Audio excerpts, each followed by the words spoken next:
1979 সালে স্বাধীনতার ঘোষক শহীদ রাষ্ট্রপতি জিয়াউর রহমান।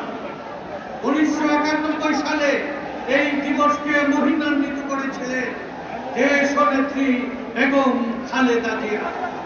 2026 সালে জুলাই গণঅভ্যুত্থানের পরে বাংলাদেশের এই পরিবর্তিত প্রেক্ষাপটে ভাগ্যহত কৃষক, শ্রমিক, কামার, কুমার, জেলে তাঁতি, মজলুম, মজদুর, শ্রমিক সাথে সংহতি প্রকাশ করার জন্য এই মঞ্চে প্রধান অতিথি হিসাবে আমাদেরকে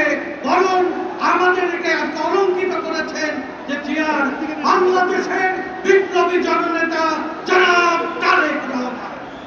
জনাব তারেক রহমান শহীদ রাষ্ট্রপতি জিয়ার প্রতিচ্ছবি। যে ছবি আপনারা দেখছেন, আমরা একটি চমৎকার ছবি দেখেছিলাম। উনি ছবি দেখলেন, বললেন শ্রমিক শ্রেণীর সাথে আমার যে কার্যক্রম তখন একটি ছবি দেন। উনি মাটি কাটছে, যে মাটি এই দেশকে রক্ষা করার জন্য জিয়া কেটেছিলেন। আজকে সেই জিয়ার প্রতিচ্ছবি আজকে তারেক রহমান আমাদের প্রধান অতিথি হিসাবে আমাদেরকে যে সম্মানিত করেছেন। বাংলাদেশের 7 কোটি 35 লক্ষ ভাগ্যহত এই শ্রমিক শ্রেণীর পক্ষ থেকে আমি তারেক রহমানের প্রতি কৃতজ্ঞতা জ্ঞাপন করছি। এই ঐতিহাসিক এই মে দিবস উপলক্ষে বাংলাদেশের যে শ্রমিক শ্রেণী, পৃথিবীর যে সমাজ বদলের যে মূল শক্তি, সভ্যতার যে কারিগর, সেই শ্রমিক শ্রেণী বাংলাদেশের বিগত 24 জুলাই বিপ্লবে সবচেয়ে বেশি জীবন দিয়েছেন এই শ্রমিক শ্রেণী।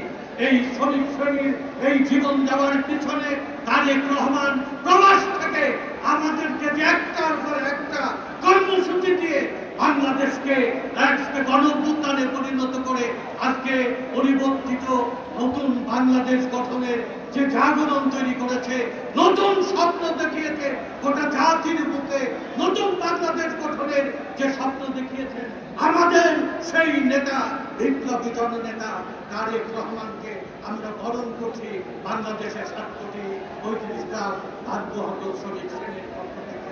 এই শ্রমিক শ্রেণীর বিরাট একটা অংশ এখনো অসংগঠিত রয়েছে। এই শ্রমিক শ্রেণী